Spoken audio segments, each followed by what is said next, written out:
उत्तर प्रदेश के अंबेडकर नगर जनपद के शिव बाबा के मैदान से बसपा के राष्ट्रीय कोऑर्डिनेटर आकाश आनंद ने चुनावी अभियान का किया आगाज। लोकसभा प्रत्याशी कमर हयात के समर्थन में आयोजित रैली में गरजे आकाश आनंद। खबर उत्तर प्रदेश के अंबेडकर नगर जनपद से है, जहां पर बीएसपी के नेशनल कोऑर्डिनेटर आकाश आनंद ने चुनावी जनसभा को संबोधित करते हुए बीजेपी पर जमकर साधा निशाना। साथ ही उन्होंने सपा और कांग्रेस को भी आड़े हाथों लेते हुए चुनाव में बहरूपियों से सावधान रहने की सलाह जनसभा में आए लोगों को दिया।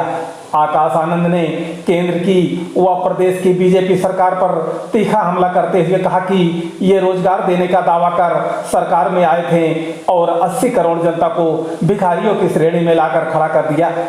आज 30% से ज्यादा युवा बेरोजगार है। ये 30% कितनी बड़ी संख्या है, इसका अंदाजा इसी से लगाया जा सकता है कि पीएम मोदी के गृह राज्य गुजरात में 3500 पद के लिए 17 लाख से ज्यादा नौजवानों ने फार्म डाल दिया।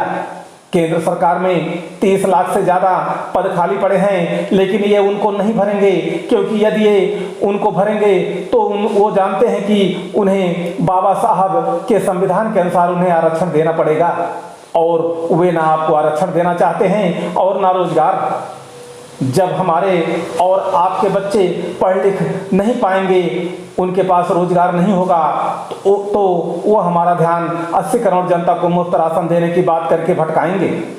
इनसे पूछिए, जब 2014 में ये जनता से वोट मांगने आए थे तो मुफ्त राशन देने के नाम वोट मांगा था या रोजगार देने के नाम पर? प्रदेश में सबसे बड़ा मुद्दा पेपर लीक होने का है।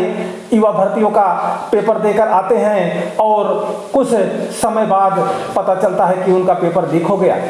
ये लोग सरकारी नौकरी देने के नाम पर आपके साथ मजाक और खिलवाड़ करते आए हैं। आकाश आनंद लोकसभा प्रत्याशी के पक्ष में चुनावी जनसभा को संबोधित करते हुए अंबेडकर नगर पहुंचे और लोकसभा प्रत्याशी को भारी मतों से विजयी बनाने की अपील की।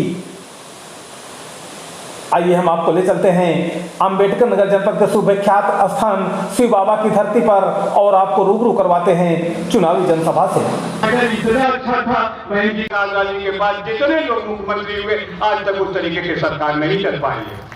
यहाँ चुनाव हो रहा है साहब, एक तरफ समाजवादी पार्टी और बहन कुमारी मालती जी की सरकार बनी है, और जब जब बहन कुमारी मालती जी की सरकार बनी है, इस देश के अंदर दलित शोषित समाज के साथ साथ मुस्लिम समाज संघर्ष करो, आपके साथ है।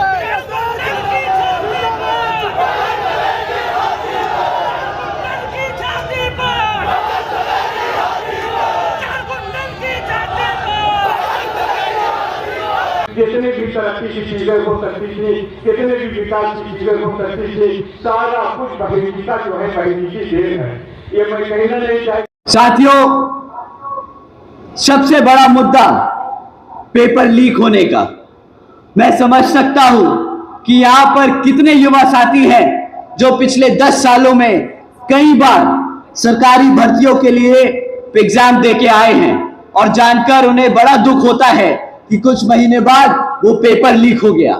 यहां पर कितने युवा साथी हैं जिन्होंने पेपर दिया और पेपर लीक हो गया? सभी पंडाल में लोगों ने हाथ उठा रखे। साथियों, हकीकत तो ये है कि ये लोग आप लोगों के साथ सिर्फ सरकारी नौकरी देने के नाम पर मजाक और खिलवाड़ करते आए हैं। तभी साथियों, पिछले 10 सालों में आज यहां पर युवा 30% पढ़ा लिखा युवा बेरोजगार घूम रहा है। साथियों, ये नहीं कि ये नहीं दे सकते, ऐसा नहीं है कि सर भारत सरकार में नौकरियां नहीं है, भारत सरकार में पद खाली नहीं है।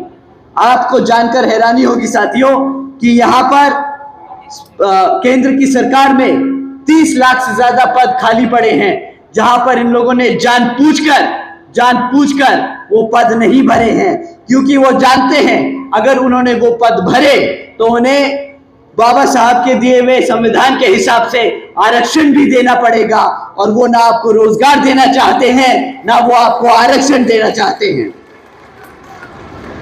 साथियों, रोजगार का इतना बुरा हाल है कि मैं आपको एक न्यूज हेडलाइन पढ़ के सुनाता हूं तो आपको समझ आएगा कि ये 30% की जो संख्या है वो कितनी बड़ी बन चुकी है।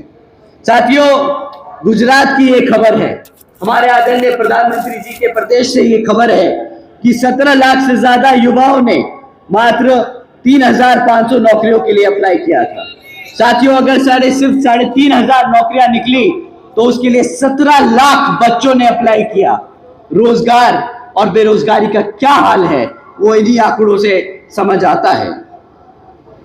साथियों, जब हमारे बच्चे पढ़ लिख नहीं पाएंगे, जब उनके पास रोजगार नहीं होगा, तो वो आप लोगों का ध्यान किस तरीके से भटकाएंगे वो भी मैं आपको बताता हूं। साथियों, ये पिछले कुछ महीनों से सीना चौड़कर आप लोगों के बीच में मुफ्त राशन देने की बात कर रहे हैं। ये कहते हैं कि इन्होंने 80 करोड़ जनता को मुफ्त में राशन देने का काम किया है। आप लोग ही बताइए साथियों, जब 2014 में ये हम सब से वोट मांगने आए थे, जब ये जनता से वोट मांगने आए थे, तो उन्होंने वादा मुफ्त में राशन देने का किया था या सालाना 2 करोड़ नौकरी देने का किया था? आप बताइए साथियों, किसका वादा करें जिससे आने वाली खबर का नोटिफिकेशन सर्वप्रथम आपको मिले।